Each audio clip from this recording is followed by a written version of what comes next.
A new era starts in the WWE. Plus, are there 2 Judgment Days? Let's talk about it right after this. It's Sunday. It's Wrestle Time.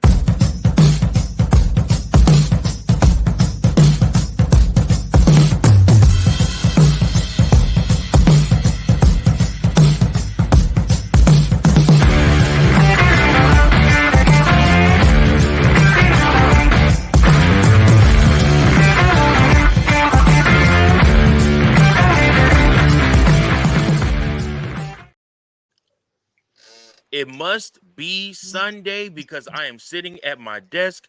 I got my Booker's pencil out and I'm with the homies and it's time to talk some wrestling. What's up, everybody? Welcome to another We Book It podcast episode. And I am your host, Virgil, here with Fritos. What's up, everyone? Just want to show one thing before. Go ahead. Some new ink. Hey. Yes, sir. That's sick. That's fire. Are out. Sick indeed. I also am here with Big Daddy C. Howdy. And of course, welcoming new to the show, you guys got a brief glimpse of him while he was at WrestleMania last week. I think he might be sticking around for a little bit. Today we got our boy Killian. What's up, brother? How y'all doing? Doing good. Nice to meet y'all. So thanks, Gil, for joining the pod. Shout out to Coach as well as Tank. Both are out this week. We wish them well and hope to see them again next week and talk some wrestling with them. But for today's episode, we're going to go ahead and get started, fellas. It's going to be a blast. We have to talk about wrestling after WrestleMania. I feel like the build-up to WrestleMania, guys, was so huge and so monumental. Like I said, and now we're in this new era of WWE. Some are calling it the Paul Levesque era, some are calling it the Cody Rhodes era, some are calling it the era of realism, some are calling it the Rock's era, some are calling it the after the end game era. I mean, it's so many different names for this era. I guess we're gonna go around the room, and Fritos, I'll start with you. What are you considering this era to be, this new era of WWE? It's definitely the Paul Levesque era. I mean, finally, Vince is gone. This WrestleMania cemented that, it's a new era. Having Triple H come out first night, having Stephanie return and come out the second night, and just how everything creative is going, just with the bookings, just with everything, just even the attitude of all the superstars, I feel like is a little bit more of an upbeat going on than what Vince was doing. So, I mean, I'm calling it the Triple H, Paul, whatever you want to call it, era. It's just almost extremely exciting for fans, exciting for the superstars. It's just really a great time right now.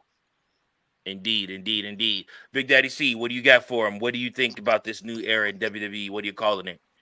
I would say I've been hearing Renaissance era being thrown out there recently. Wait, can y'all hear me? Yeah, we can be. We're getting a little feedback behind, but okay. Pause. But all right, how about now? Is that PG? Yeah. I don't even know if that's PG. All right, how about now? Better? You sound good. Yeah, it sounds a little bit better, brother. All right, cool. Yeah, I've been hearing Renaissance era being thrown around a lot. Just like this new. Yeah, like I've been hearing reality era. We had that in the past, and I feel like now, with Triple H being, we've seen glimpses of what Triple H can do when he has full creative control. We've seen it in NXT, which is pretty much his birth child, and we've seen it in various moments over the last couple of years. But Summerslam, what was it, 22? When he started to really get more creative control, and he brought back a lot of people that got fired previously with all those big layoffs. And so seeing that happen, it was like, all right, Triple H is really running things, man.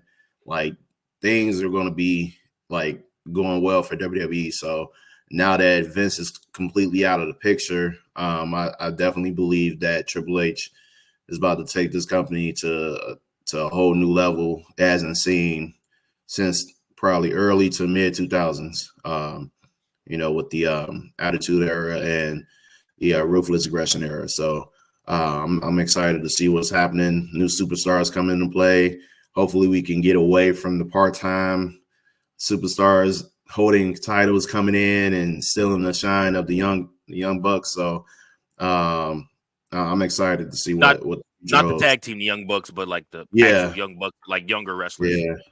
I'm getting old, starting to use the term young bucks, young cats, all as it's crazy. But yeah, go ahead.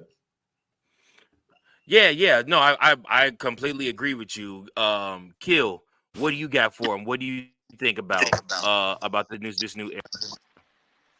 Well, he kind of took what I was going to say. I was going to say the Renaissance era, but something to differ off from what he said. I think the product itself and how they develop characters, the storylines, how they actually. This is the first time, at least in my life, where it feels like the product's actually up to date with the real world.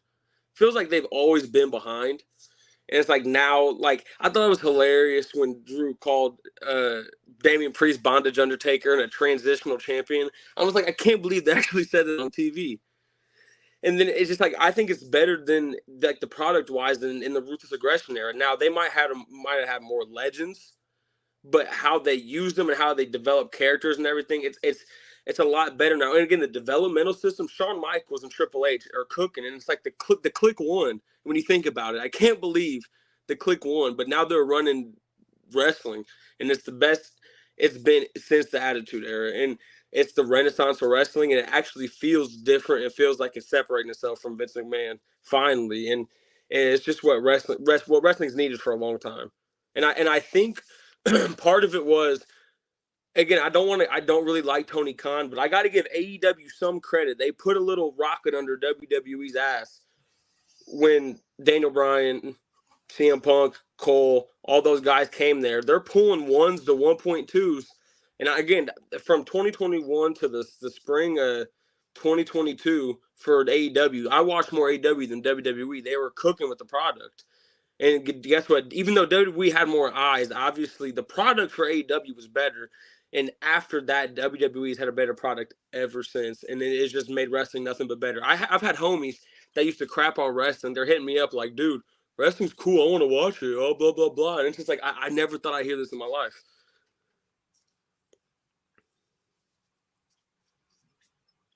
Like, I think you muted, bro. Dang, I'm sitting there talking. I didn't muted myself. That's crazy. Okay, yeah, no, I definitely think that the Renaissance era is a great terminology to use, just in the sense of wrestling is coming back into style. It's cool to like wrestling. It's cool to go to the shows. It's cool to wear the merchandise outside in public. I mean, there was a time there where like you would get flamed up, talked about, mistreated. Girls would call you a lame. Dudes would try to fight you, beat you up, make fun of you if you wore like wrestling t-shirts to school and stuff like that. But like now, like it's cool. Like I'm a 31, soon to be 32-year-old man, and I rock a Cody Rhodes shirt pretty much every day, either a Cody Rhodes shirt or some type of wrestling shirt every day, and like nobody ever says anything about it. So I definitely love that wrestling is back in style. And I mean, honestly, I really want a shirt that say I love wrestling before it was cool to love wrestling again, because I did. I could care less what anybody had to say, you know, about what I wore, who I supported, or what I watched. Like I remember my brother buying me WWE was it 11? WWE 11 was what? No, 11 was with Orton. No, 12 was Orton. 12 was Orton. No, okay, 12 was Orton. 11 was Punk. No, 11 was 11, like Cena. 11 was the last SmackDown versus Raw. Yeah, it was like okay. Cena, Big Show, Miz. So what was the one with Orton on the cover? That was when they rebranded 12. Okay, well, yes, 12. Punk was 13. 12. Punk was 13. Okay, which was the one that had Triple H and Shawn Michaels on the cover? 9. DX. 09. SmackDown vs. Raw 2009. Yeah. SmackDown vs. Raw 2009. My brother bought it for me. I had just gotten the Xbox, and he bought it for me. And I remember his homie coming up to me and was like, Mike, bro, you still watch wrestling? Like, man, we gotta talk about this, man. You're in high school now, bro. I'm like, bro, let me tell you something. I'm way too invested. Just like with the Bears, just like with the Bulls, just like with the Cubs, I don't care. I'm way too invested to stop now, bro. Like you when y'all realize how I have to tell y'all how fulfilling it was for me to see Cody Rhodes finish his story. because I traveled miles. I was there for the Love of the Game match in Chicago. Me and Claude was there. I'm sorry, me and Big Daddy C was there for the Love of the Game match in Chicago, Hell in the Cell, where he should not have wrestled that match, but did because he loves wrestling. I mean, like I said, he wanted to perform for the fans, and he thought it'd be good to go out there with Seth and tear it up. And he couldn't get any more injured than he already was, so it didn't matter. I paid thousands of dollars to go to WrestleMania 39, thinking that he was going to finish the story at WrestleMania 39, to watch Roman Reigns go from one rope, hit off one ropes, go to the other rope, duck under, and then hit him with that spear, and the whole crowd goes silent as he counts 1, 2, 3. I remember walking out of that stadium thinking, like, what now? Like, what happens now?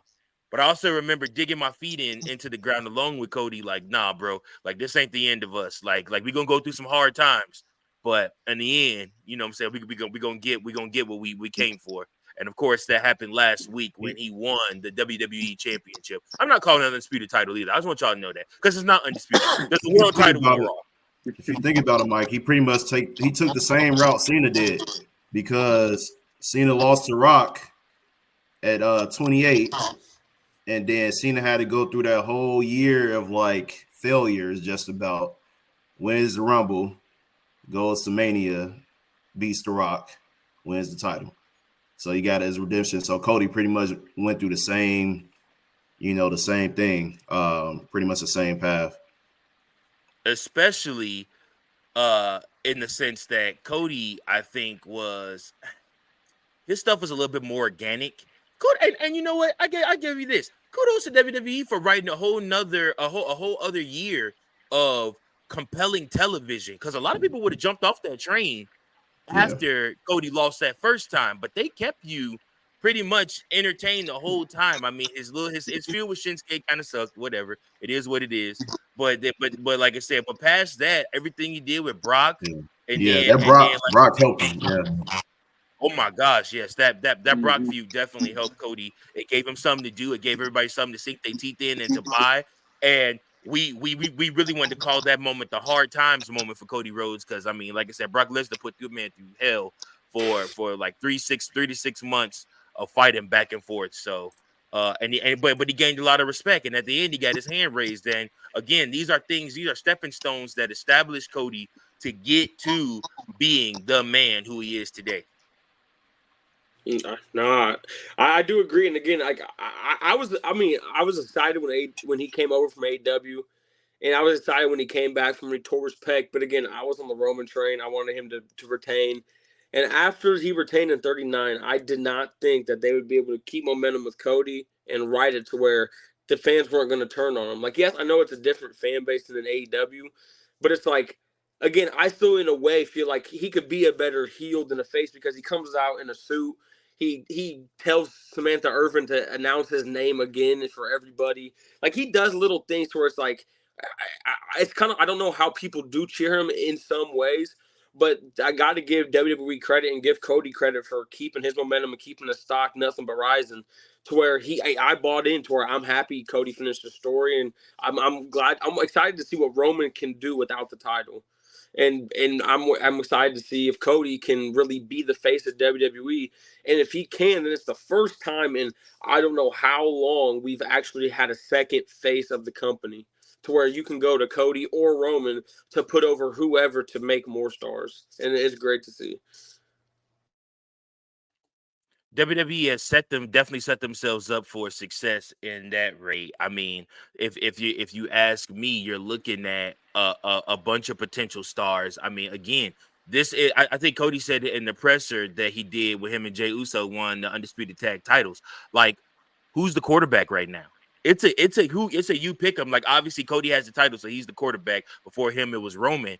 But here's the thing. If Cody Rhodes went down with injury, God forbid, knock on wood, I'm not calling for it, but if Cody Rhodes went down with injury, you could just as easily put the title on. I feel like you could just as easily give that WWE title to Bobby Lashley, and fans will still believe that he's a good WWE champion. You could just as easily put that title on LA Knight, and fans I think would be happy. Like I said, I mean, I think you could put that title on a few people, and fans won't be like, "Oh, that's crap," or "Oh, I hate this," or "Oh, this sucks." I mean, even let's just say crazy story happens. Cody Rhodes gets injured. They do a storyline. He gets taken out. John Cena comes back and wins title 17 or does the climb for 17. That could literally carry you through until Cody got back or whatnot and got his second and got his title back. Or, I mean, you got, like I said, people would believe a Rey Mysterio WWE Championship run. WWE's in such a great place booking wise right now that, again, you know, it's a you pick them as far as who's the quarterback, and never before have they been like this. You could give new champions opportunities, such as a Jey Uso, such as a LA Knight, such as guys like that are faces right now. Or you could turn around and go back old school and give Rey Mysterio another title run, and I think people would be happy, you know, even though it'd be quick and it'd be more so to build up a heel. Or of course AJ Styles could always be a believable WWE champion.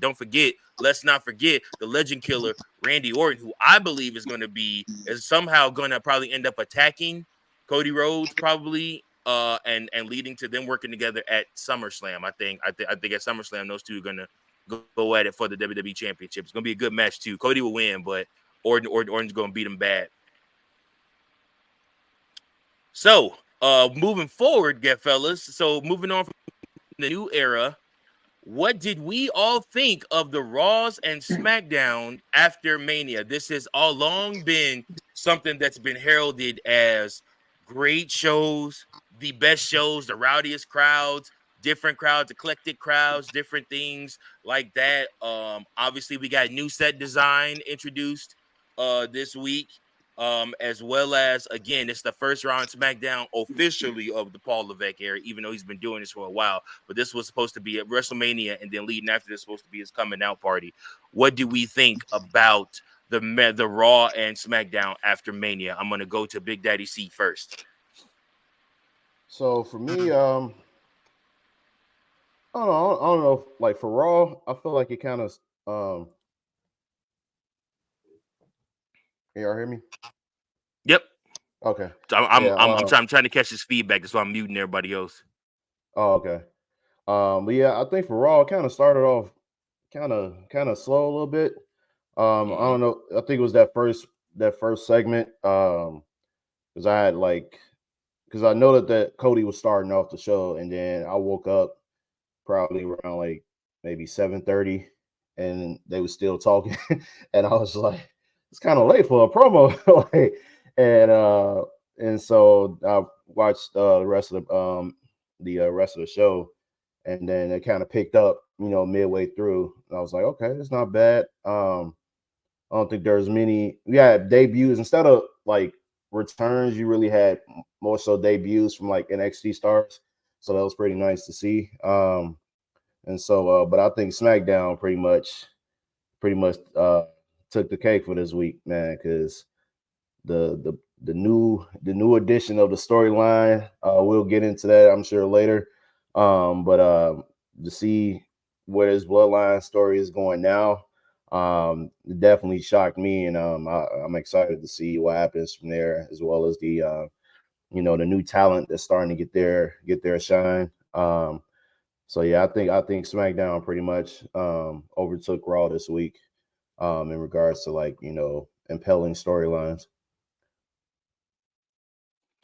I would 100% agree with you, Big C, on that one. I think that it's definitely a SmackDown win week.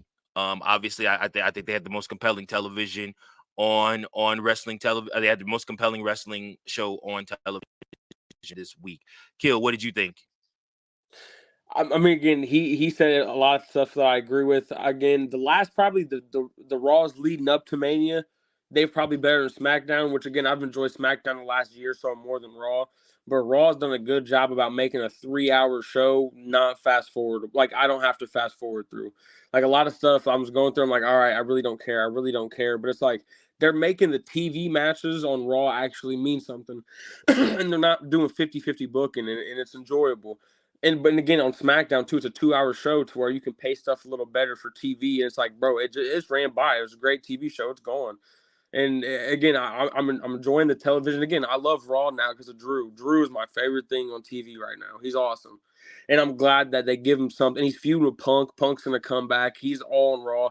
And right now, I think overall, Raw is more interesting than SmackDown currently, even though SmackDown was better this week. I feel like Raw might be in a little better spot until Roman comes back, until we see where Cody is. If Cody might be on SmackDown because Damian Priest is on Raw. They have the draft coming up to where the roster is going to switch up to where I don't want to get too much of a mindset on what's better right now because everything's going to change. Yeah, no, that's after that. Yeah, go ahead. I'm sorry. But overall though, this is the best Raw after Mania and SmackDown after Mania in the last 10 years. Like it's been great. Every Raw after Mania has literally been nothing but cameos of the legends, like burying the superstars on the show now. And I used to hate that when they would bring legends over and they not use it to put guys over. They'd use it to get themselves over. And it's like, why? And now it's just the show is conducive and makes sense now because again, the Triple H era, like Frito said, to where it really truly could be that because he's revolutionizing wrestling.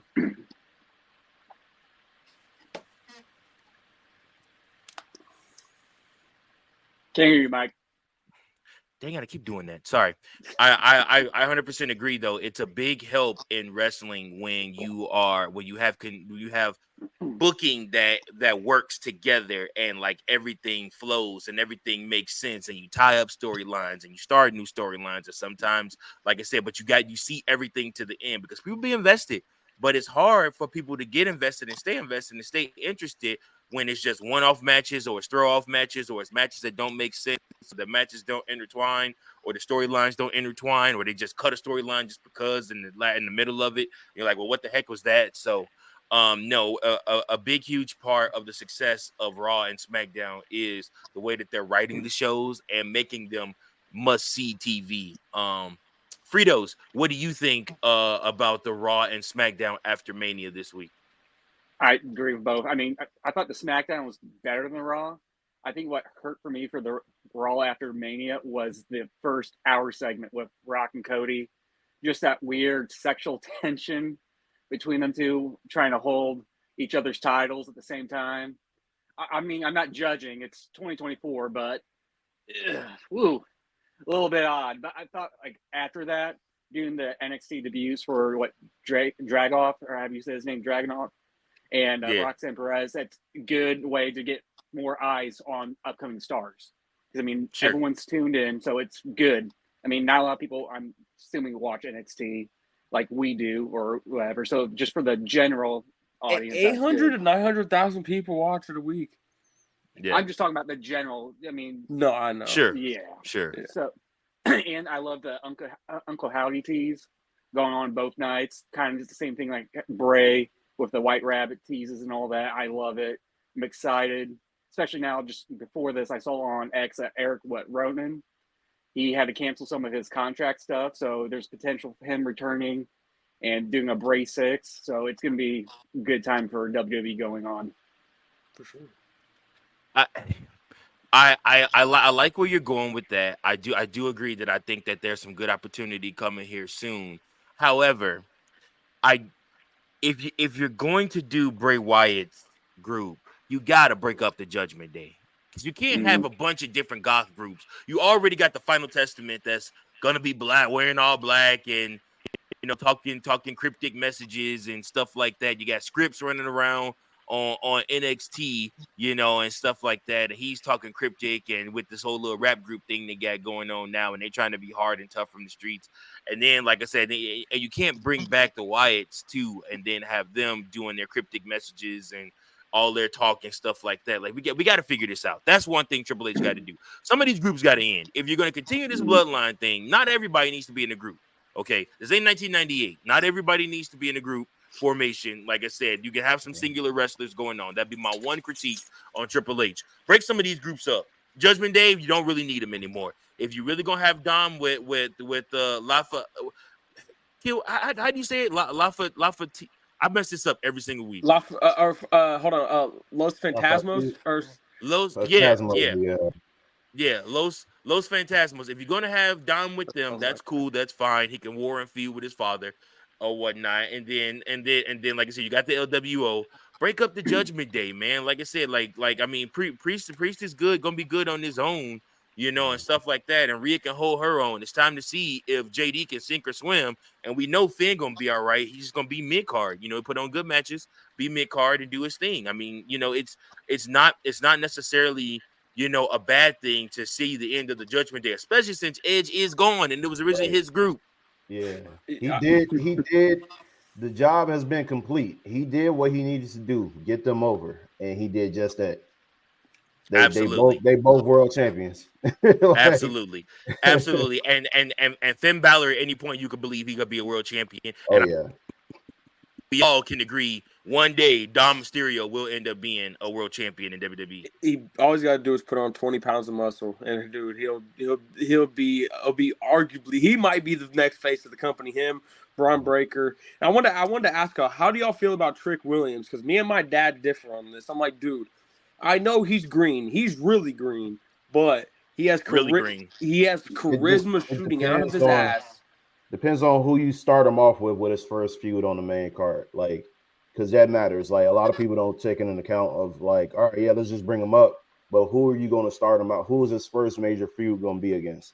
Because that matters. You got to have somebody that's going to have good chemistry with him. Now, I know you got Carmelo. Carmelo, technically, he's been bouncing back and forth between NXT and the main card, but, like, you know, if you call both of them up, maybe they can continue to feud on. Who knows?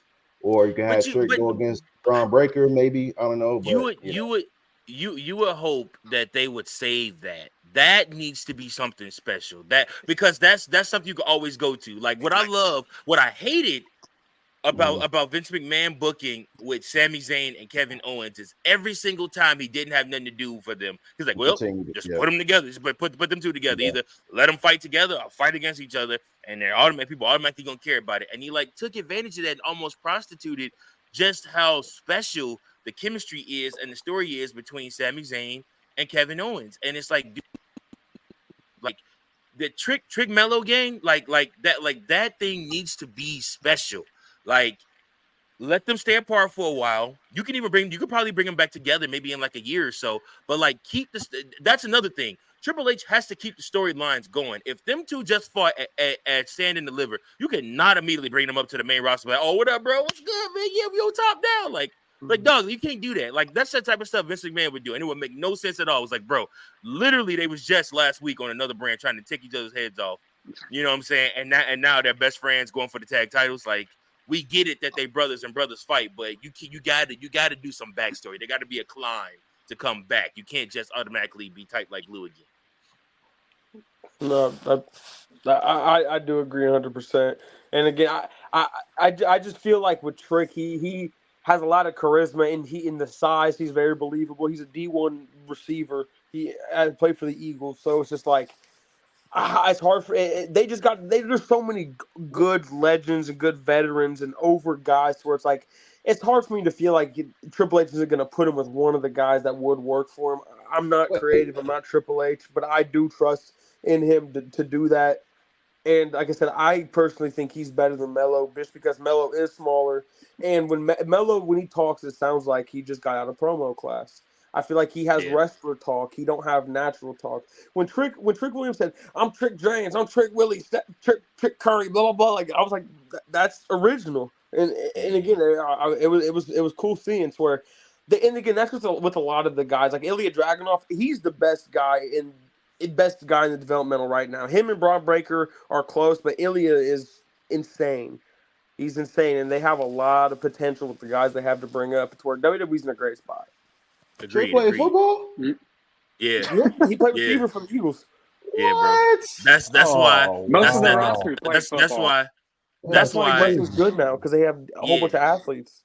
Wow. Yeah, bro. And the stuff they do in the ring, you can see it. But that's why Stand and Deliver meant so much to Trick Williams. Like I follow him on Instagram, and he was posting stories that whole week of going back or whatnot. And he was like, man, the football career didn't work out for me, but I'm back again, baby. And we about to make it happen, about to make it do what it do in the ring now. Gonna make my mark, you know. And like I said, you get to talking. That's the first Trick impression I've heard. That was fire. Yeah, nah, like for real. Like Trick that dude, man. He is that guy. I'm sorry, what'd you say? How long ago did he play for the Eagles? Like 3 years ago. 3 years. It's been a minute. Okay. Yeah. type stuff. So, but yeah, Trick Willie, baby, we at it.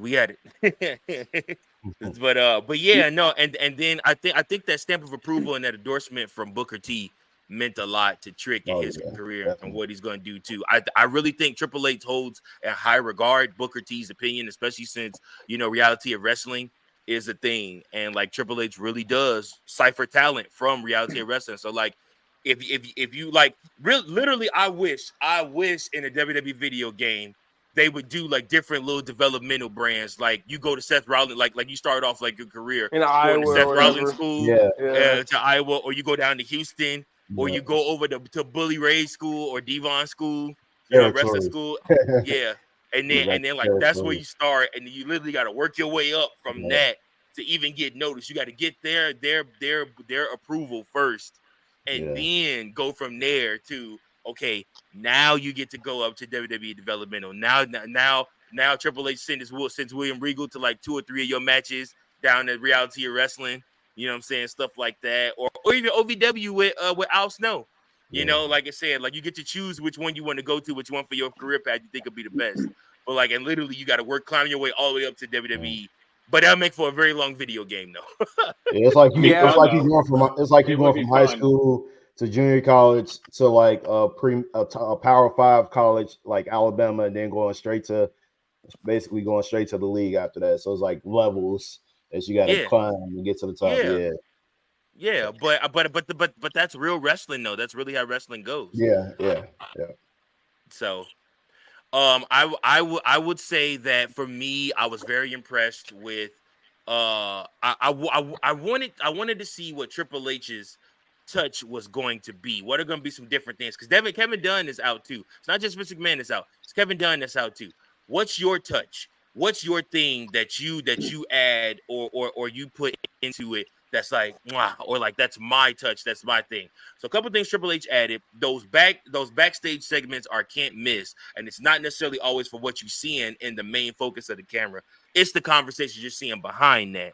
Like when when you saw Drew McIntyre talking to Paul Heyman behind a conversation that was actually happening on screen, like those back end conversations, almost pulling the curtain back. That's a Triple H thing. That's the way that he books.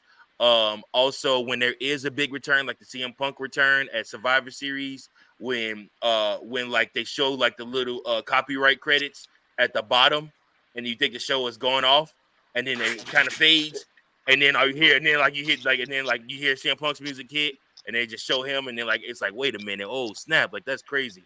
That's another Triple H thing. A new thing that I think that they've been doing with the show is following behind the wrestler as they come out to the ring, and I really like that. Those camera angles really add a whole different feel to the entrances, and it's like, okay, man, like we following you out to the ring, like and Vince used to do something like that back in the 90s.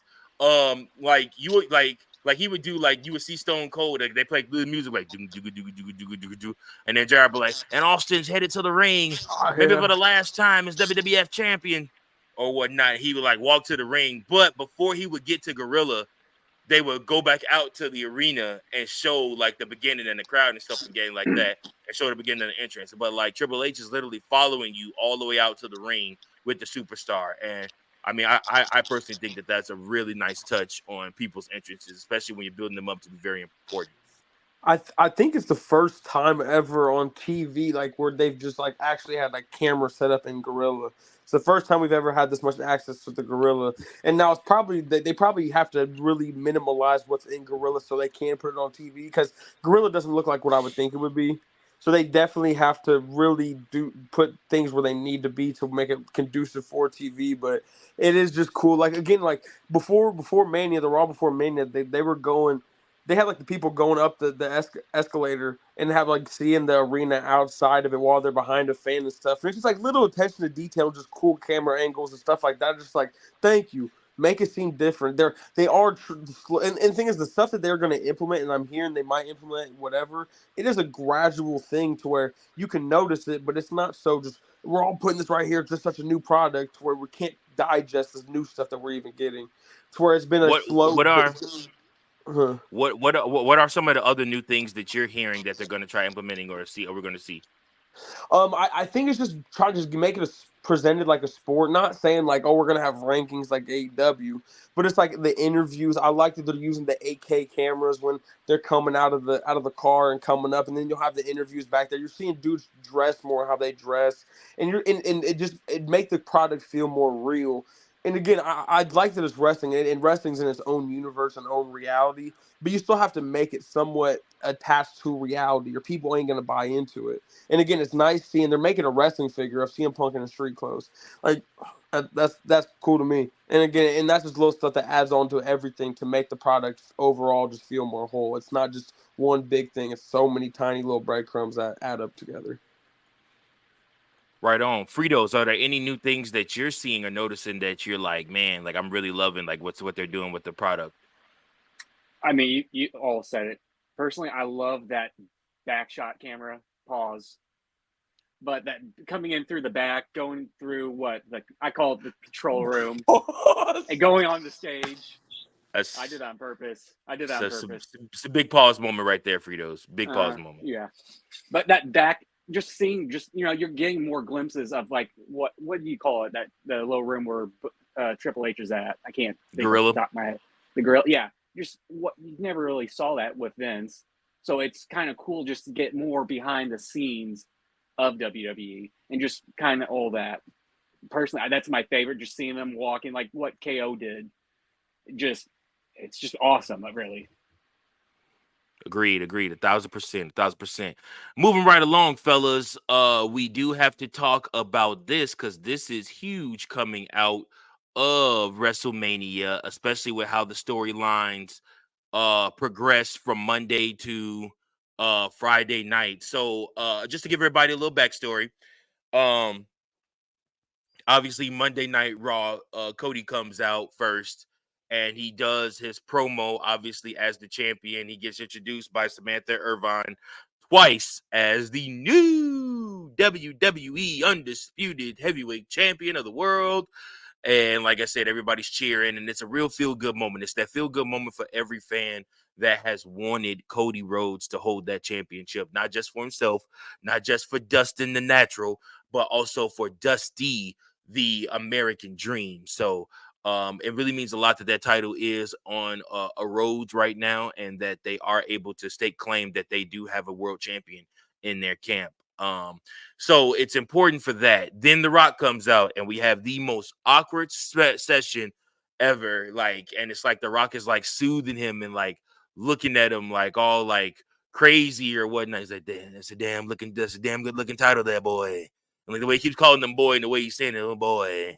Like seriously, like notice the way The Rock says boy. It's really weird. It's really creepy. Oh yeah, boy. We're gonna make you bleed, boy. Oh boy.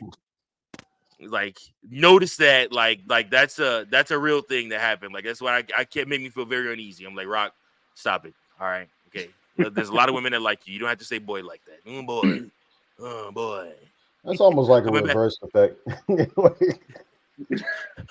Coming back for you, boy. Oh boy. When I come back, I'm coming straight for you. But yeah, so then that moment happens. Obviously, Cody says he'll be waiting. Cody did end up on SmackDown saying exactly what The Rock gave him. Didn't he? I believe he mentioned what The Rock gave him in his hand, right? Now I'm blanking. I can't recall. I don't remember him actually saying what it was. I don't think he did. Right. Okay, rumors that it was something of Dusty's, I guess. I don't know. Right. But I thought at first that he gave him Roman's tribal beads. That's originally what I thought he was going to give him or whatnot. But then I realized that those beads are like a long rope and it's very heavy, so it probably couldn't have been that. Because whatever he gave him, he handed it to him in his hand. He said, "Don't ever break my heart again."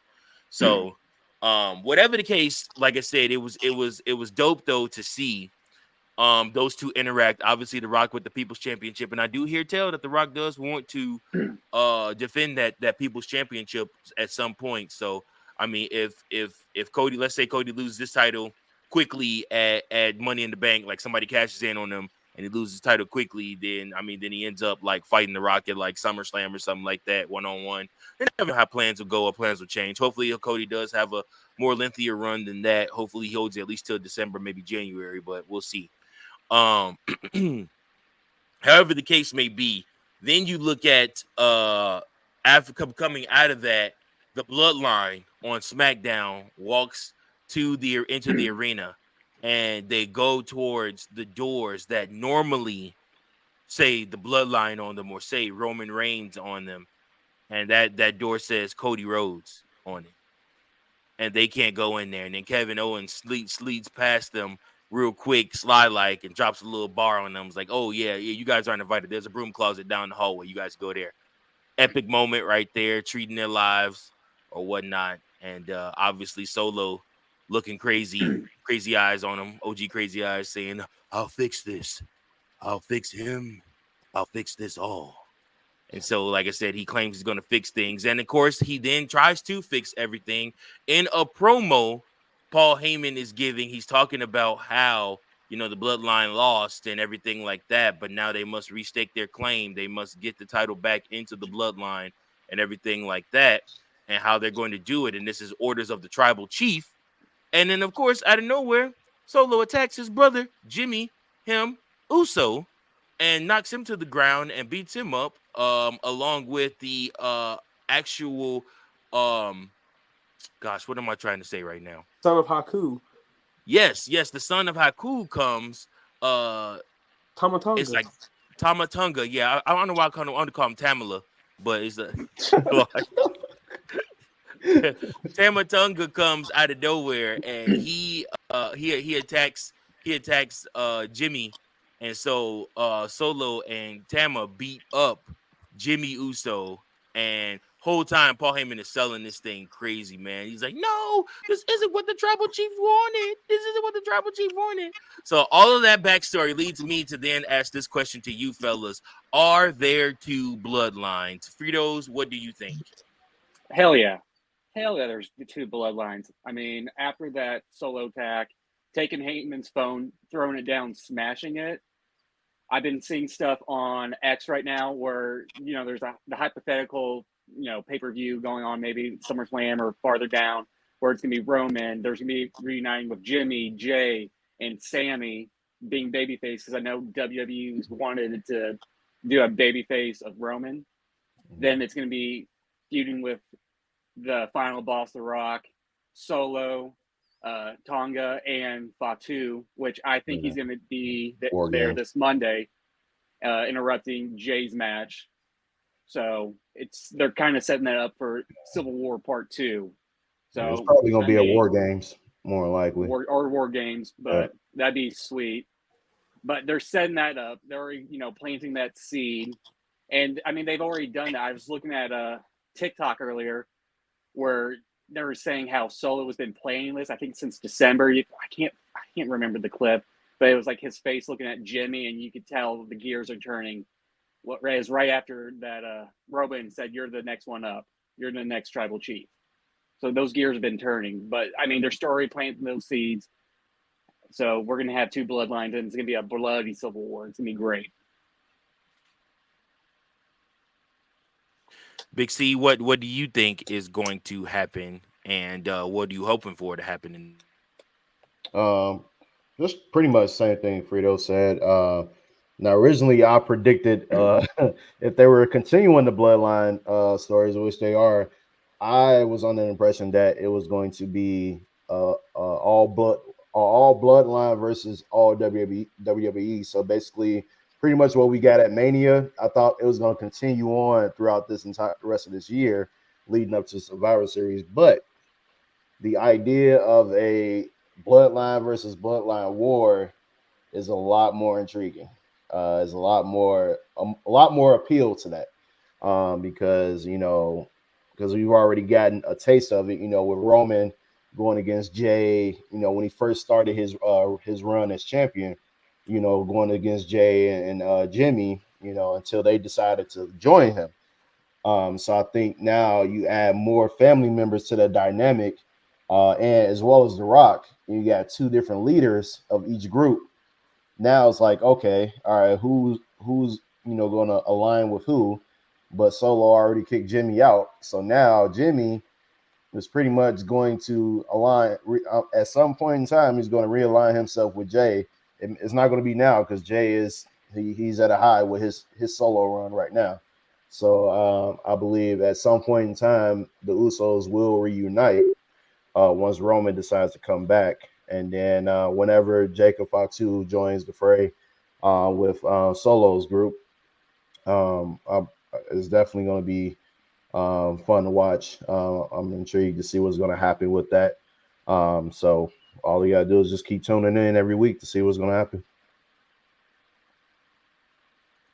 Yeah, no, absolutely. I mean, it's a time. It's definitely a good time to be tuned into this story. And I really thought the Bloodline story is over, but the Bloodline story, folks, if we're being honest, is really just beginning. Kill, what do you think? Again, this is probably what I'm most excited for right now. Because again, I trust that Triple H is going to make Cody's title run, even if it's short, mean something to where whoever beats him is going to be good. To where storyline wise, I'm excited to see what the Bloodline's doing, because you said Jacob Fatu is who they're going to bring in. Yeah, well, I thought there was another one they might bring in. So whoever they bring in to be on that side, to where it's 4-on-4, because Sammy's gonna come in, Uzi, the whole thing. It just has to happen. It's too perfect not to happen. And now the only thing I have a question about is during his promo, or Solo said along the lines of, there has to be consequences for losing or something like that for the tribal chief. When is the last time Solo won a match? He's like 0-35 since he beat Cena.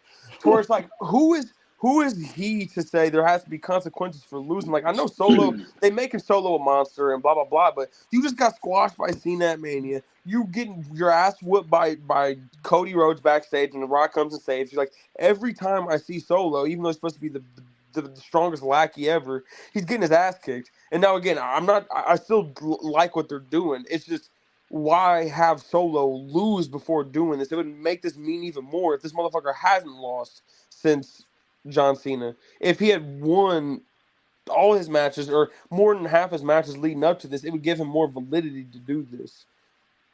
To where it's just like who are you to say there has to be consequences for losing when you haven't won? Solo ain't the tribal chief. There's a high chief, and his name is The Rock. And The Rock is pulling the strings. Remember, The Rock said in his promo on Raw on Monday night, he beat Cody Rhodes. He pinned Cody Rhodes. He won that tag team match. Roman lost on.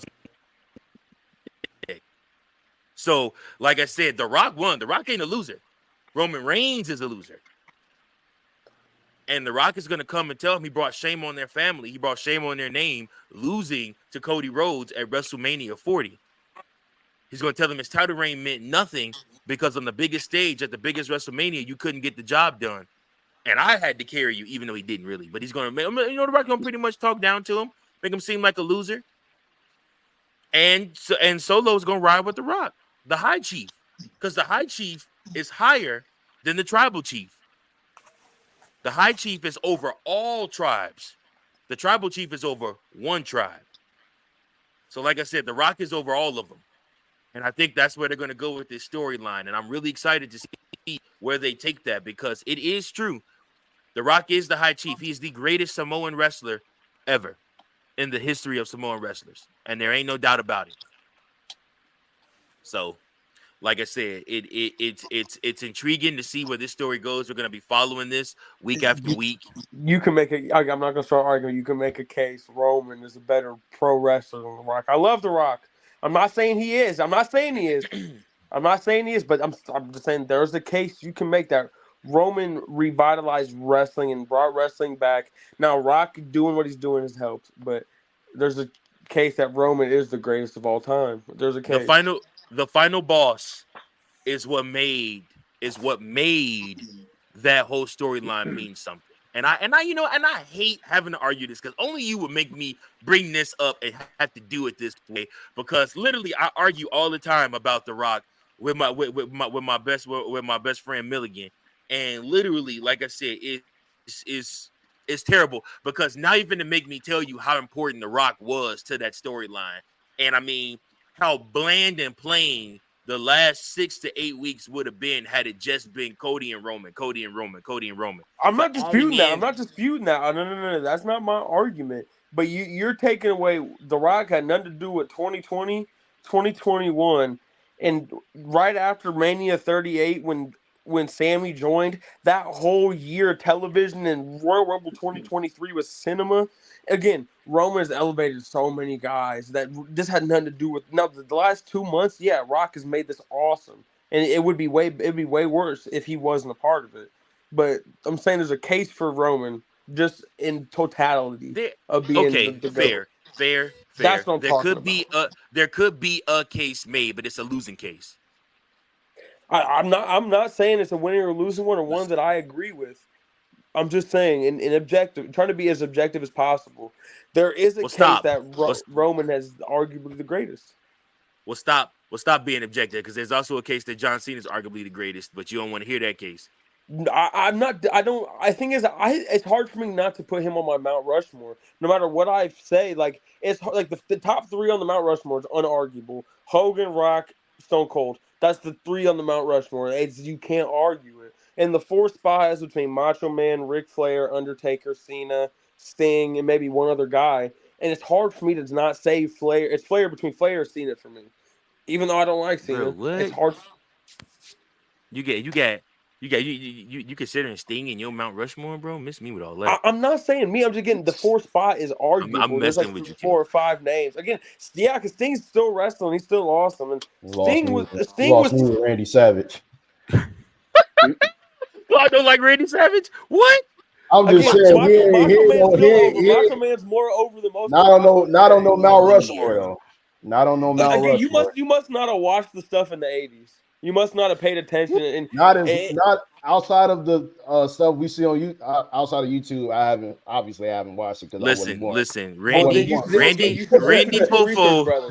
Listen, them 80s and into the early 90s. I love the Macho King. I mean, like I said, he was over. I was really mad when I went back and realized just how bad WWE tried to screw him with Vince McMahon trying to make him just into a commentator. I'm like, dog, like he did the Randy Savage, the same thing he tried to do with Samoa Joe. Like, make them into a commentator, even though they can still wrestle. Like, your wrestling career is over. Yeah. You need to start working, thinking about commentating. I'm saying with Randy, ain't no disrespect to Randy, but like when you exist in the era with Hogan, it's hard for me to it's hard to really consider him as a Mount Rushmore. Then again, it's hard for you're not understanding what he was. Okay. You're not understanding that more than 10 million people tuned in to watch him main event a show where he gets married.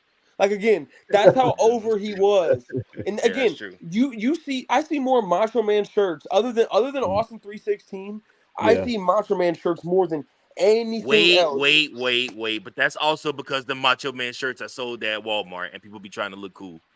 I haven't seen the Macho Man with the sunglasses sold at Walmart. I promise you them shirts are at Walmart.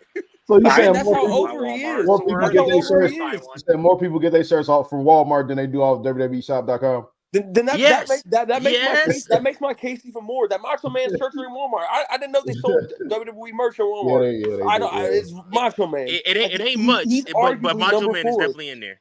He's arguably number 4, and you got to go back and watch the 80s stuff. And again, even when he was in WCW, he did some good stuff when they were going up. Because again, WCW ratings were higher than Raw WWE's for about a year. And again, and so it's just like Macho Man is again. I'm about to actually put him in my number 4 just because you said that. No, he is. Hold on. Damn. Yeah, brother. Oh, yeah. Dig it, brother. Macho Man. Yeah. Cream at the crack. Dude, one of the best promos ever. He brought out a cream packet. He said, the cream rises to the top. Yeah. But hey, listen. For any wrestling aficionados out there, or people that don't know, for my wrestling babies that's just watching this, y'all, please go watch Macho Man from 1987 to 1992. I promise you will not be disappointed at all. all his stuff was good because he His took it match so with Steamboat seriously. at what was it, WrestleMania 8, 7? 89. 89, yeah. So it's like 5 or 6. No. 5. Well, when would that match be? Hold on. Let I me think it was double check. 3. I want to say it was WrestleMania 3.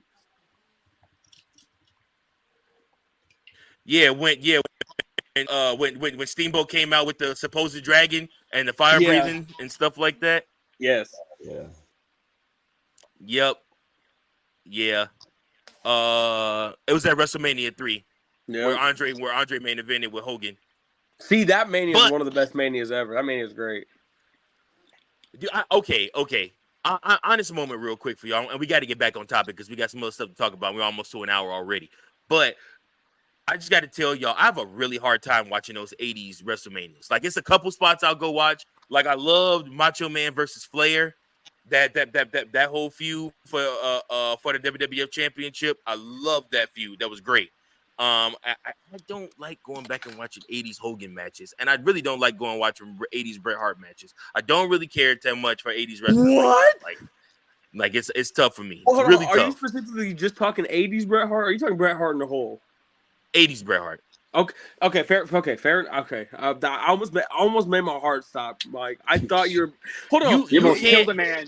You almost killed a man on YouTube, dude. At what point? Okay, at what point you can't do Bret Hart? What was the last Mania of the Golden Era? Like, what was it? Was it like probably like 8 or 9?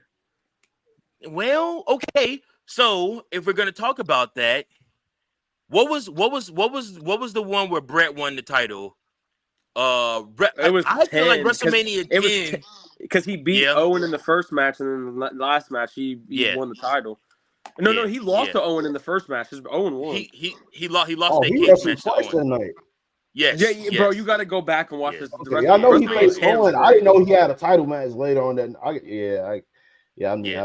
to go back. I didn't know he had a title match that night. What was it? Who did he beat? Did he beat Luger or did he beat I want to say Yokozuna, but I don't think he did. Hold on. Because he lost to Yokozuna at 9, and then Hogan came back and beat Yokozuna. Hogan came back and beat him in like less than a minute. So the big thing coming out of 10 was Michaels and Razor Ramon ladder match. And then oh my gosh, literally what's the name has.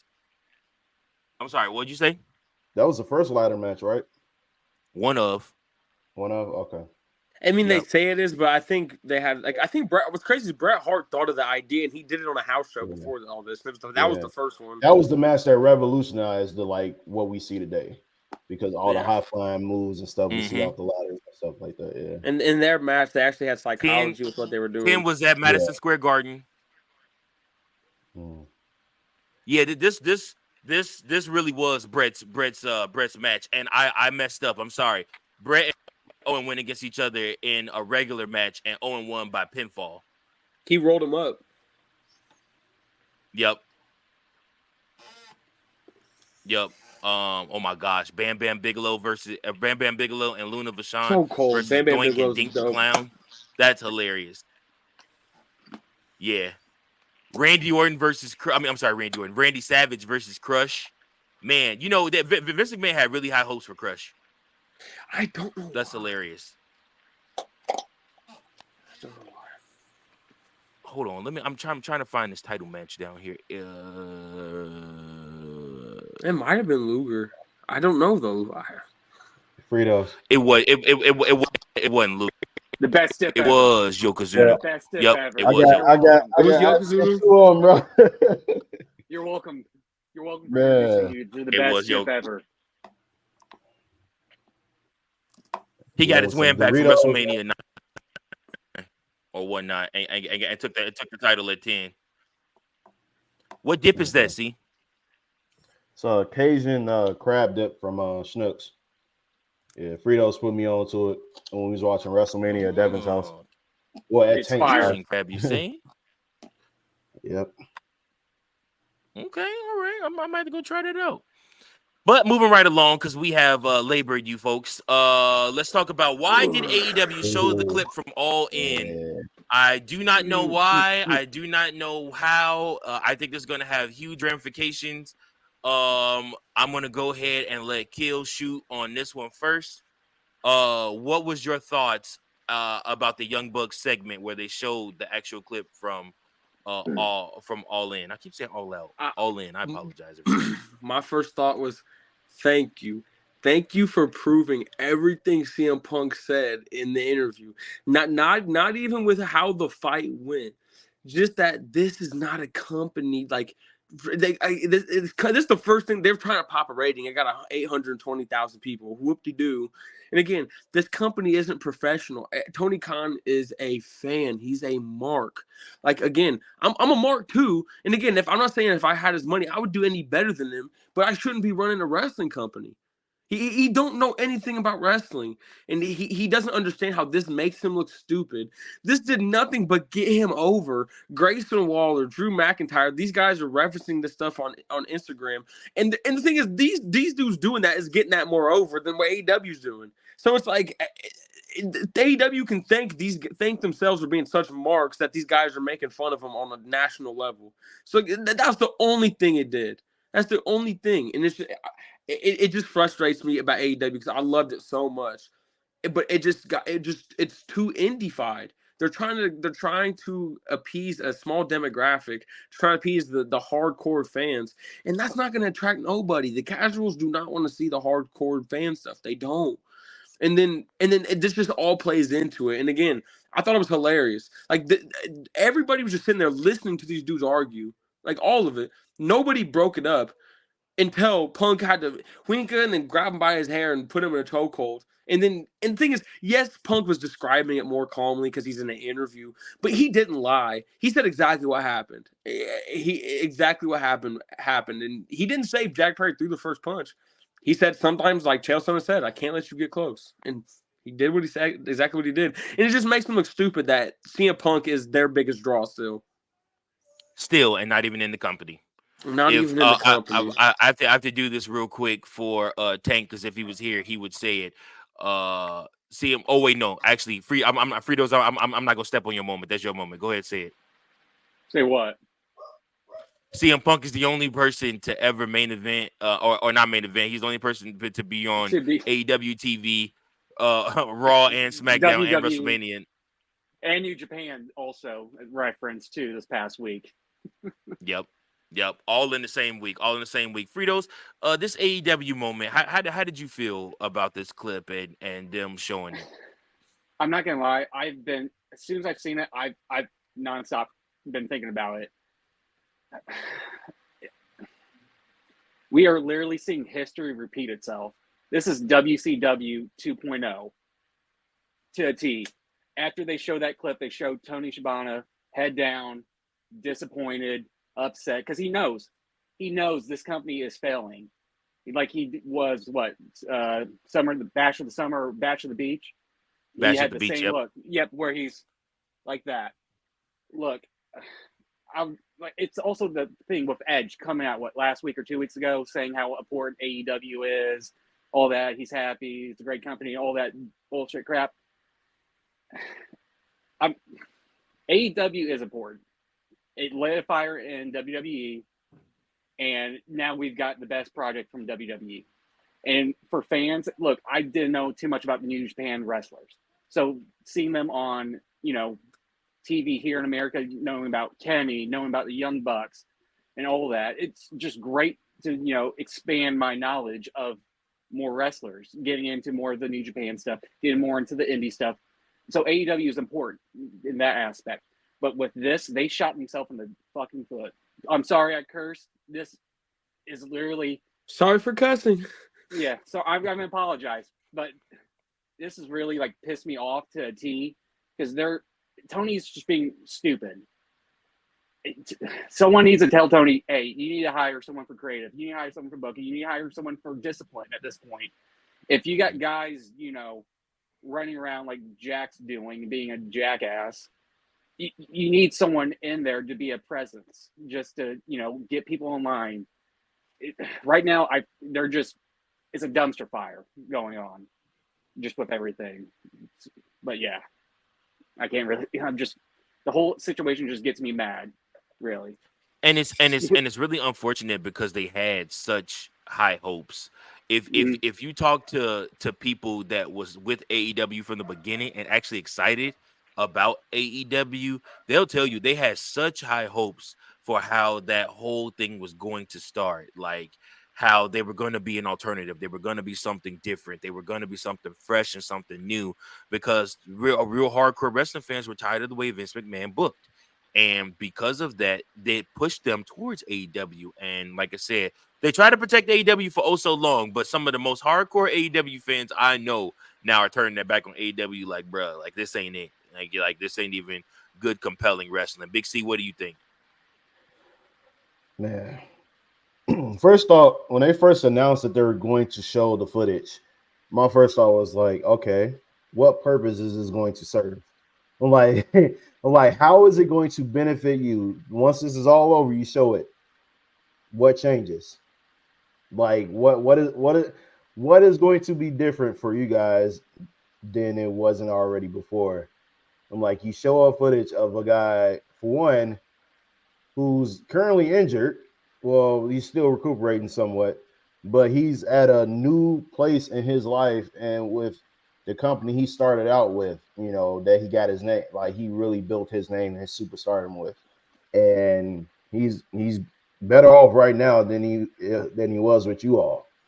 I'm like, yeah, you all lit the fire for him to come back to pro wrestling, but now you pushed him away, and now he went back to the place where he called home originally, which was WWE, CM Punk. And so my thing is, like, AEW really took a major step back, because if you think about it, when they first started off, all right, like WWE had no competition at that point. TNA tried and they failed. Like, you know, don't get me wrong, I love TNA, the old days of TNA, but they couldn't really compete with WWE, and they tried when they tried to do Monday nights, and it didn't work. And they switched it back to Thursdays. And then when AEW came along, now you got former WWE guys, legends, that's starting this thing out, and now they're opening the doors to other indie guys and from other promotions, New Japan, ROH, etc. Like when it started out originally, like it started like, okay, they doing something right. They trying to bring pro wrestling back for the diehard fans that just want to see something different, or while also implementing what once was with like the Attitude Era, you know, and vice versa, Ruthless Aggression. Like I feel like AEW had that, and then even with the pandemic, they did a hell of a lot better job adjusting in the pandemic than WWE did. To be honest with you, a lot of people don't talk about that enough. They were putting on better shows than WWE was during the pandemic. And so, but now that crowds are back, for whatever reason, it's just like they just took a step back. Egos got in the way, and they pushed away the one guy that ushered in all of this, and Cody Rhodes. They sent them back to the competition. And look where they're at now. You sent the main guy that could have been the vet, as you mentioned, Fritos, that veteran presence, somebody that can, like, you know, tighten the ship. They pushed away that guy. They pretty much sent them back to WWE. Now you get rid of that. Now you got egotistical guys on the board, and the Young Bucks and Kenny Omega, and then Jericho to some extent, you know, and everybody's pretty much, most people don't like Jericho now, like, because he feel like he's just wasting space pretty much. Like he don't want to put people over. And so it's just like, man, they really have like taken a major step back over the last year or two. And I just feel like this did not help matters at all. It's just like y'all pretty much being immature and petty at this point, because y'all have nothing better to do, because y'all can't garner the same amount of views that WWE can on a weekly basis, even with 3 shows. I'm like, y'all barely living up to NXT at this point in terms of the ratings. I'm like, y'all can't compete with Raw, y'all can't compete with SmackDown. I'm like, NXT is pretty much the only thing y'all can compete with any of your 3 shows. And so it's just like all of this is going to turn away the fans that you have garnered over the last like 4 or 5 years. And so I just feel like, with this, there is no positive outcome from this, from them showing that footage. So it also hurts that your biggest supporter of Dave Meltzer saying you messed up. yeah. That made me feel so good, bro. I was like, I can't stand Dave Meltzer, and when he said that, I was like, dude, that's awesome. And then they knew they messed up afterwards because they started copywriting the video on X. So and then it's does Tony Khan not know how stupid that makes him look? I mean, now he does, but I mean, he's got the ego. He's that petty rich kid that's trying to get everyone to like him. That's how I see Tony right now. He's that new rich kid that shows up to school, has no friends, but he's showing off his money, trying to get friends, but no one wants to be his friend. So he's just acting out. I'll tell you what Tony Khan is doing. He's playing GM mode in real life and is failing at it. He's playing WWE 2K GM mode in real life and is failing at it. Just throwing whatever matches together, no storyline building whatsoever. Not hiring the right people to do it. No general managers, none of that, all that stuff. Like, you got 3 shows, no general managers. You got all these damn titles. You bought another wrestling company, and now look where you're at now. So it's just I think it's super unfortunate that it's reached this level, but I hate to say I told you so, but kind of told you so. I mean, I called this from day one. Everybody was garnering on the hype train with AEW. Everybody was, AEW. I'm like, guys, like, listen, they're gonna be fresh. They're gonna be something new. So a lot of stuff you're gonna have to put over. But from what I saw from day one from this company is there is no continuity. There, you got different sects of guys that are literally in the back. Like, these are my guys. These is who I'm rocking with. I'm only cool with these guys. I'm only going to work with these guys. I'm only going to put these guys over. Again, the same, indie mentality, instead of thinking like, okay, we're all on the same team now, and we have to all want to see each other win, which means sometimes we're all going to have to lose. But when we lose, like in match per se, we win because then it builds and garners more storylines. And so you have good pieces in AEW. I'm not going to crap on all the AEW.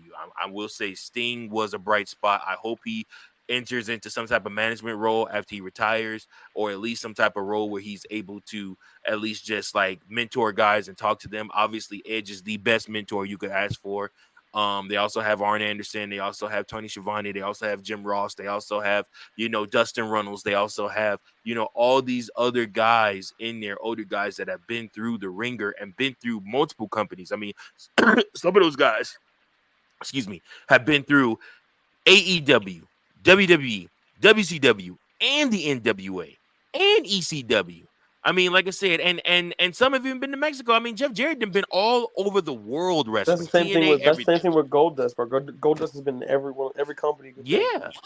So they've seen everything. But as far as this clip, honestly, guys, I just felt disappointed. I'm just like, it's a cheap ratings pop, and it didn't even pop ratings like you thought it was going to. So that's the sad part. You got to be happy they released it though, just for the lore of wrestling. Like, it's something you wanted to see. Like, who doesn't want to see CM Punk snatch up Jack Perry?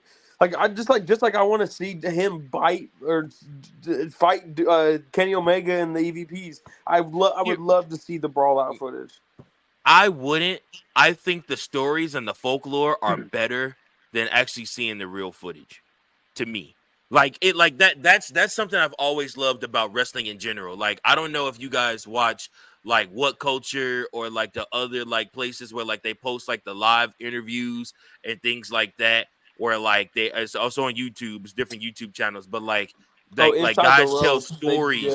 Like guys tell stories about what happened back in the day, or guys tell stories about, like I said, what they've experienced and whatnot like that. And the stories are like what makes you feel like you're part of the boys. Like, I mean, yeah, granted, we're all marks, but yeah, we're part of the boys. They get to peel back the curtain in those interviews and tell you stuff. Like, I love Paul Heyman going and saying, what if I was to tell you Brock Lesnar took the main event against The Undertaker? What if I was to tell you that, like I said, that Undertaker was originally supposed to win that match, and Brock Lesnar said, nah, I'm not losing tonight.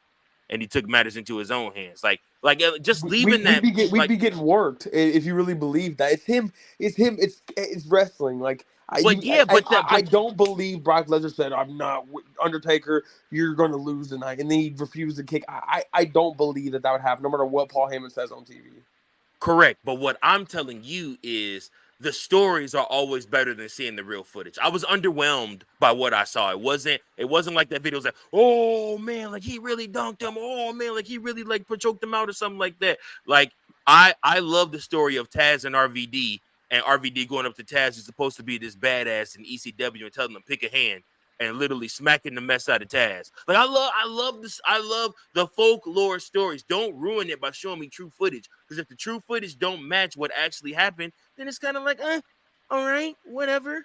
You know, the stories are always better than what actually happened, and you're allowed to embellish when you just leave the story as folklore. So again, and I'm just from a business standpoint, if I'm supposed to take you serious as a wrestling company, don't go show footage like this. Don't have all these guys sign NDAs. Don't have people talk about stuff. And I know what AEW faithful are going to say on the post. Well, WWE started it. CM Punk started it. He went on Ari Emanuel's show and he talked about it. And he's the one that did it. Well, yeah, he did. Yeah, he did. And but he didn't really want to talk about it either. That's the thing. Right. Like I said, man. So I don't know. I just felt disappointment. I'm like, it's another thing that's showing you AEW is slowly drowning themselves out, which is sad because, like I said in the show I did by myself, wrestling is better with more options of places for guys to go. If you are not watching TNA wrestling right now, you are missing out. Between what Nick Nemeth is doing, Joe Hendry, obviously Nick Nemeth versus Moose for the TNA World Championship is going to be a great match. Excited to watch that. If you're not watching what Joe Hendry is doing down there, if you're not you said watching his name, where's he at? Say his name and he appears. I believe in Joe Hendry.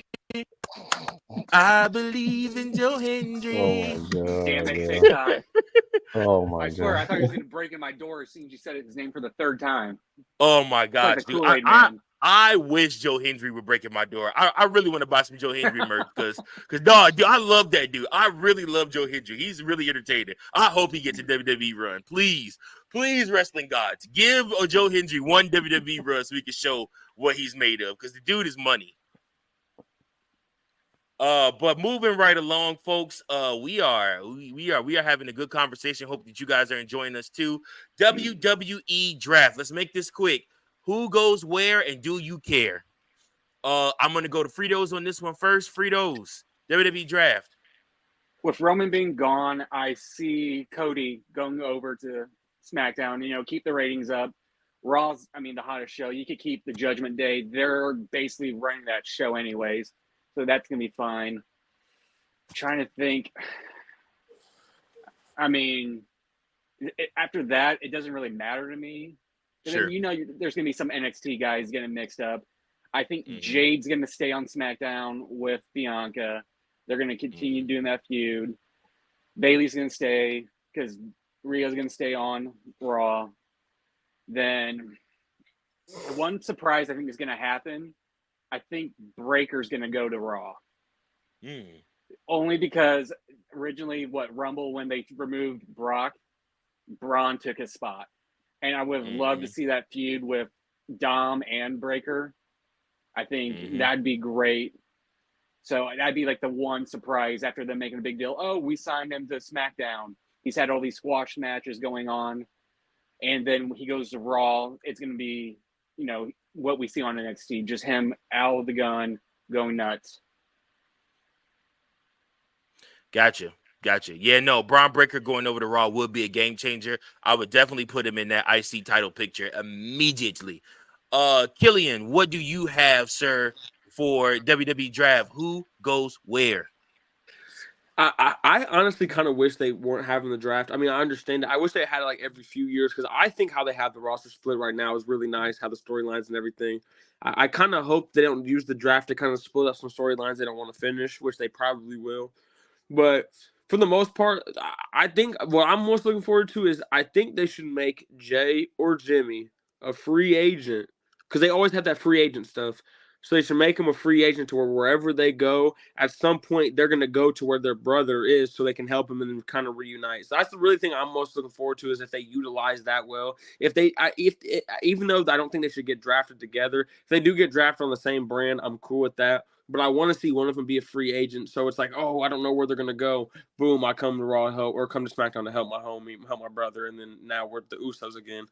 But trying to keep it short and sweet. I just want to make sure. I just want to see a few NXT guys come up and make them names for like good high tier mid card guys. And I want to see Ilya beat, like, again. I want to see him in the Intercontinental title run, and I want to see Braun Breaker in the U.S. champion stuff.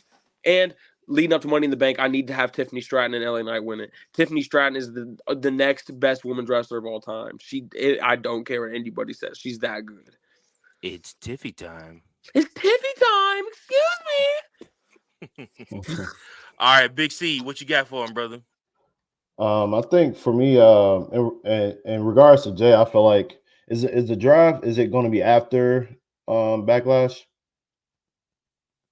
I believe so, Okay. yeah, because Yes, Backlash okay. is coming up in a couple weeks, which everybody, yeah, Backlash is coming up in a couple weeks. We were looking at doing a special show, maybe our first ever live recording for Backlash. Sorry to kind of drop that news, that bomb real quick on everybody, but yeah, we're looking at maybe doing our first ever live recording as a podcast right before Backlash. So yeah, be tuned in for that. Go ahead, C. Yeah. So yeah, the only reason I asked because I know Jay has his world title match, so I wasn't sure on how, if they did have the draft beforehand, how that was going to impact the matches. But now that we know it's going to be afterwards, I ain't got to worry about that.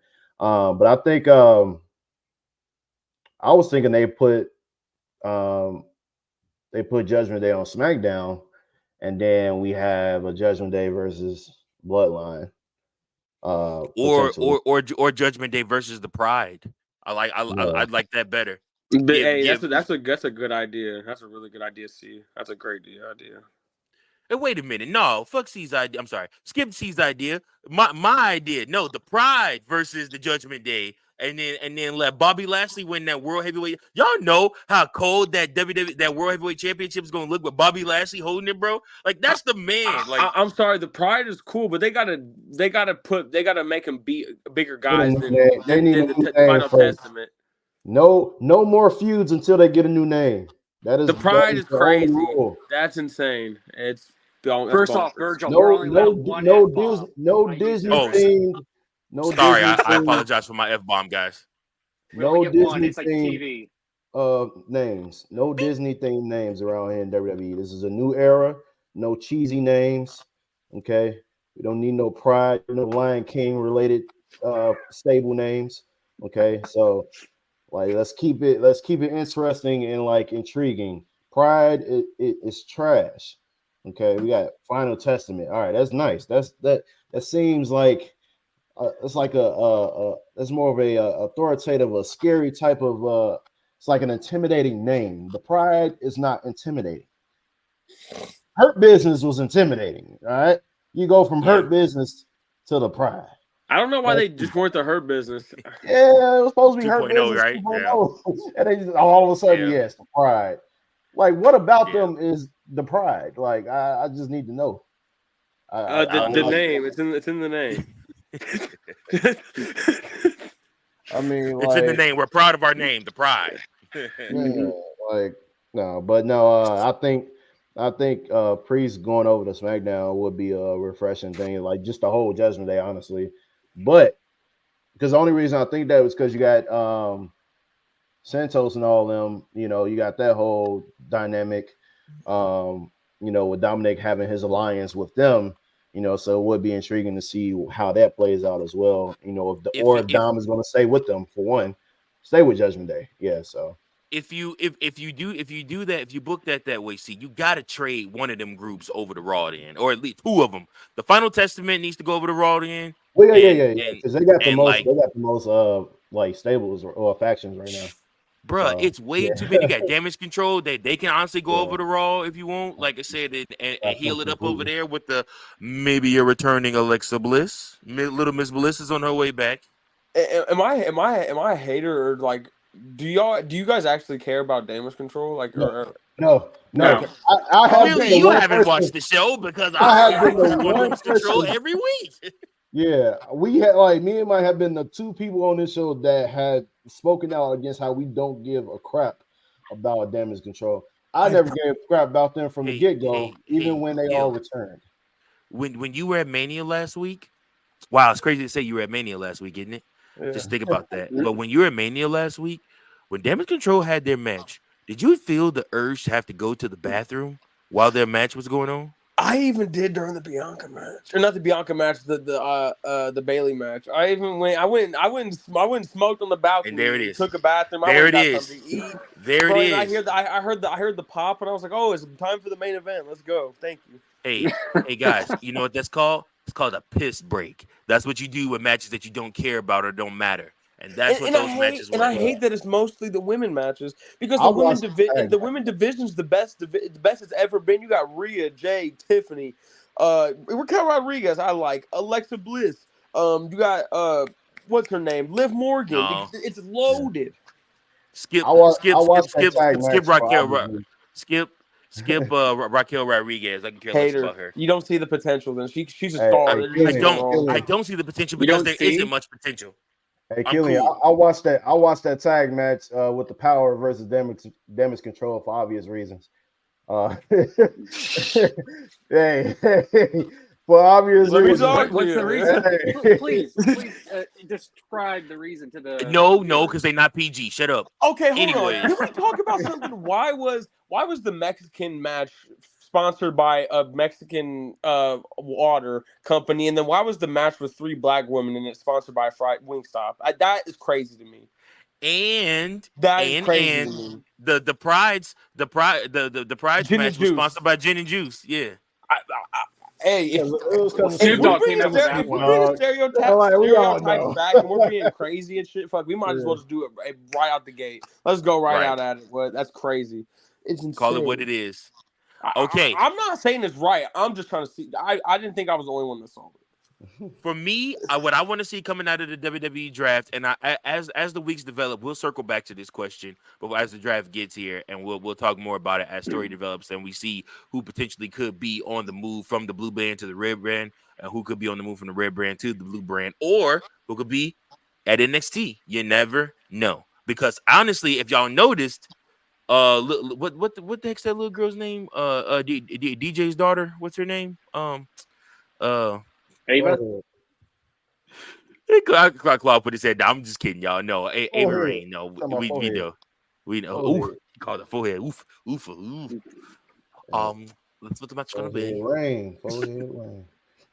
No, but she was also a part of the talks as far as what they're gonna do with the draft. So I believe NXT will also be drafting too. So we may see some people go down to NXT as well.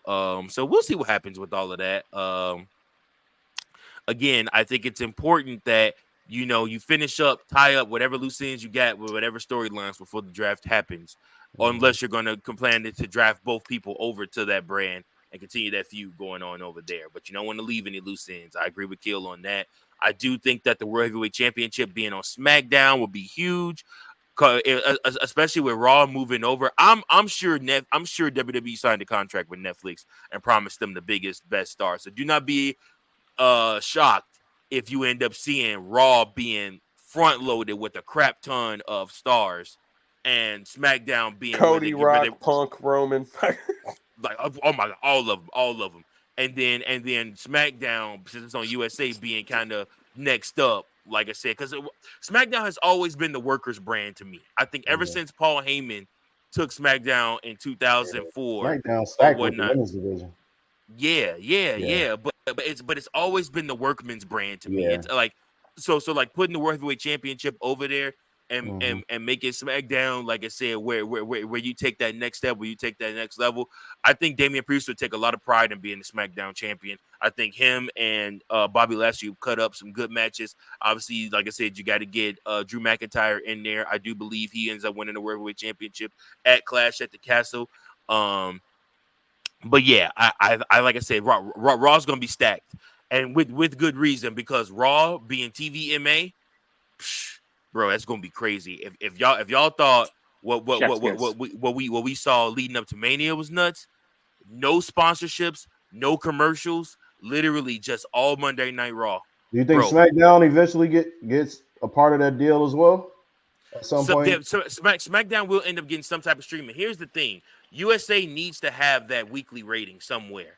You know, like I said, so I do believe USA that, like I said, USA saw what So you think WWE did for they're gonna buy it SmackDown. from Fox? They're gonna buy the rights from Fox, basically. Well, no, SmackDown is moving back to USA. Once their TV rights deal is over with Fox. So coming this October, SmackDown moves to USA, and then starting next year, Raw goes over to Netflix. Then NXT goes to CW. Correct. But here's my question: then what's going to happen to all the pay-per-view since they're on Peacock? Everything's a little bit everywhere. It'll all the PLEs will still be on Peacock. So, okay. Yeah. So, but it's an exciting time, folks. However, it is an even more exciting time because the WWE is without one man, but just one question I wanted to ask you guys, and this is our last question. I promise I'm gonna let you go after this.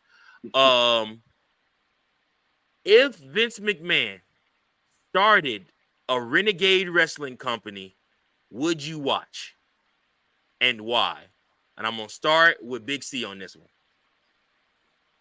That's Big Daddy. All right, Big Daddy. No, honestly, no. I wouldn't, because he's like, while I respect what he gave us growing up, in terms of like the quality of television, Attitude Era, like the latter part of the Golden Era, Attitude Era, Ruthless Aggression Era, like there were some down moments, you know, after the Ruthless Aggression Era ended that a lot of the fans aren't willing to like put behind us or forgive him for. And I just feel like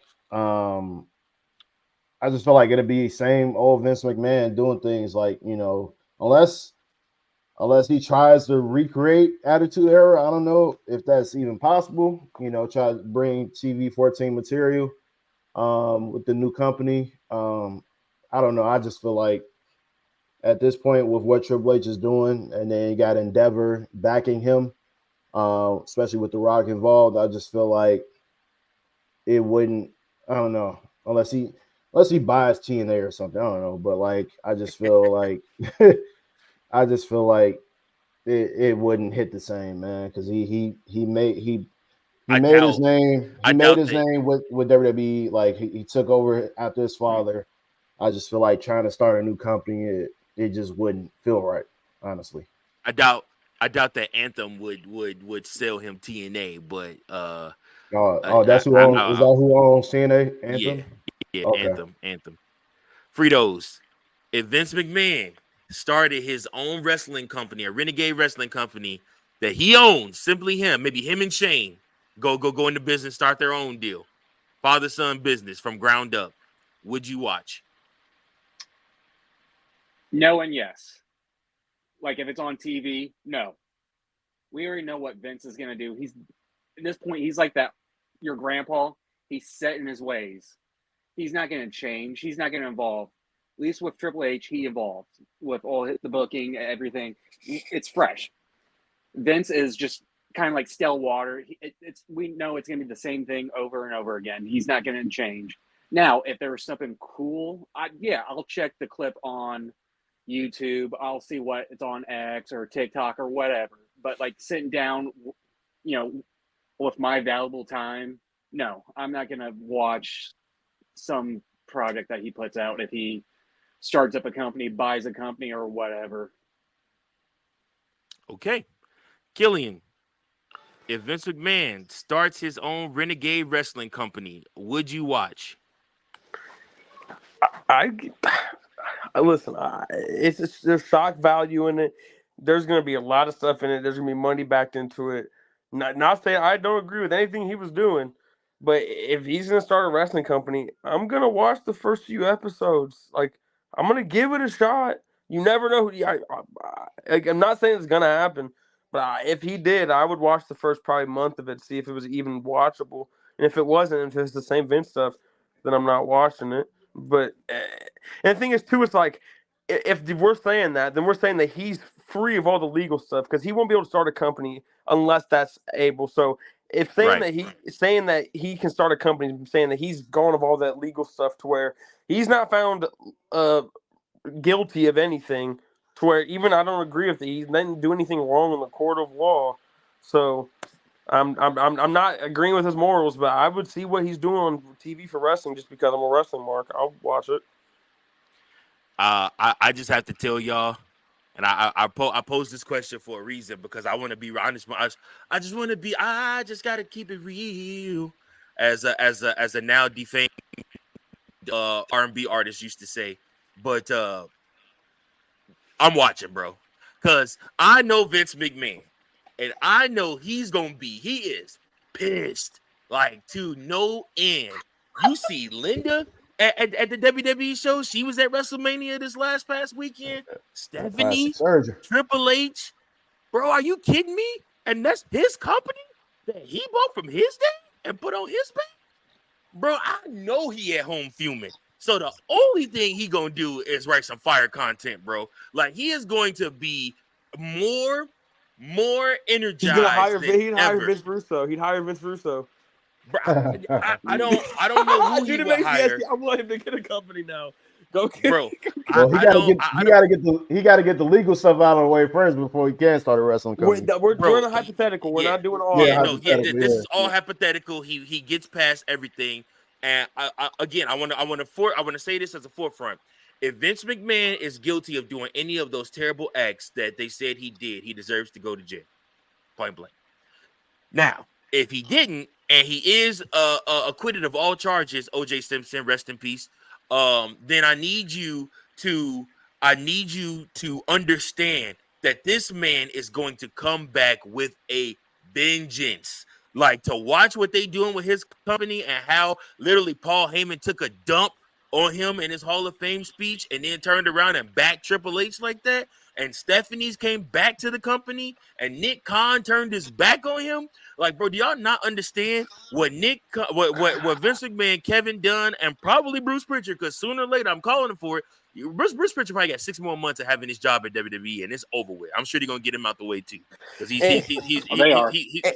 somebody from WWE, wrestler, and someone backstage that was cool with Vince, he would get somebody to leave WWE, somebody to leave AEW. You don't think Strickland would leave AEW? I mean, okay, no, because I don't think Strickland would want to be under Vince, but he would get somebody. Bro, they get that would matter. If he got Strickland, he would make Strickland a star. I hate Vince, but he would. Think think about all the WWE legends that are really still devoted to Vince that would come over and make his show something special. Like I said, like you got to think about the legends too. The guys he made money with for 30 plus years. You know what I'm saying, and stuff like that. Like, you know, I mean. Okay, if I'm being perfectly honest with y'all, I do not think it will ever happen. No. But if it happened, that would be some great television because he would come out guns blazing, bro. It would be nuts. It would be crazy time. No, I wouldn't watch it. I wouldn't watch it on TV because I'd be there live. That's why. I'd be there in the crowd. Oh my God! Sell me a ticket right now to Vince McMahon at the Allstate Arena.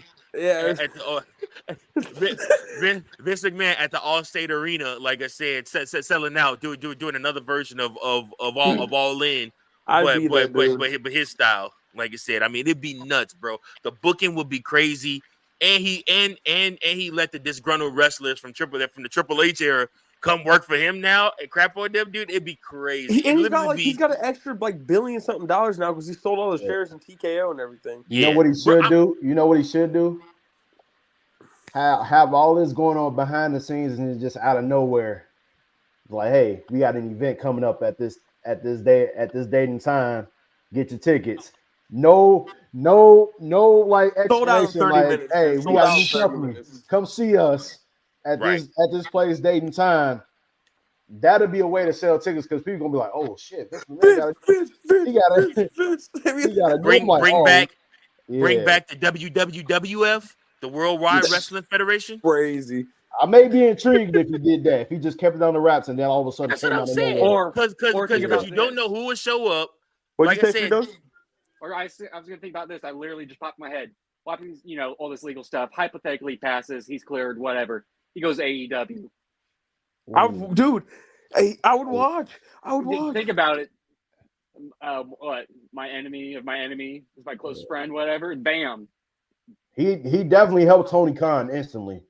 Like, because he can boys, bring boys, I gotta head out of here. It was a good talk. Hey, I'll be on here next week, brothers. I gotta take care of some stuff.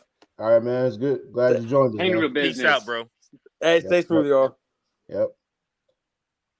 Yeah, that'll definitely help Tony Khan, man. Like, because Vince McMahon can bring in, some folks that'll help with storyline and writing. Because Tony Khan clearly does not know how to do that. So I think that would be big time for AEW. Yeah, most people wouldn't want to see Vince McMahon in AEW, but if anything, it probably make them a little bit better in terms of like from a long-term standpoint, because Vince has connections. So, yeah. I literally, as soon as you guys were talking about it, it just popped in my head. I'm like, oh crap, we already talked about AEW just sucking. That could be a way to at least almost semi turn them around. Yeah. Sure, for sure. So, folks, we are running out of time for this week. But one thing that we do need you guys to do, and one thing that is super important for you to do, because we are trying to hit our new subscriber tier. So, like I said, we are trying to get to 500 subscribers.